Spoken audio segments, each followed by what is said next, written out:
Nadali na naman ako ng aking suki sa palengke, agad inailagay sa plastic. Pagkakadami na may pinabayaran lang sa akin ng 20. Ayan ang dami. Mayroong maliit na yung barakuda, ang tawag sa amin yan ay tilos. Tapos meron din akong nakuhang 6 na pirasong asuhos. Ito ay paborito kong ginataan. O kaya itong asuhos na ito ay niluluto ko to sa curry. Napakasarap sa yellow curry. Ayan, 6 na ganyan ang aking nakuha. Tapos, 6 din na tilos o yung barakuda. Tapos, meron pa akong ipinalinis na malalaking isda. Pinabayaran lang sa akin ng mamay ng 20 ng aking lolo doon sa palengke. Talaga naman ako'y paborito noong bentahan.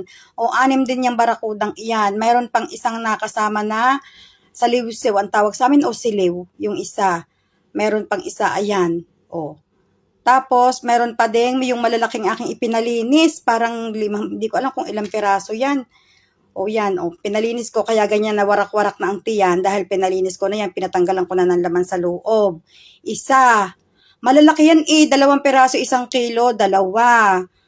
Ito, ang kalahati nito ay amin, tapos ang kalahati ay dadalhin ko sa inay dahil masarap itong pansaing sa tuyong kalamyas. 3, 4. 4 pala yung malalaki.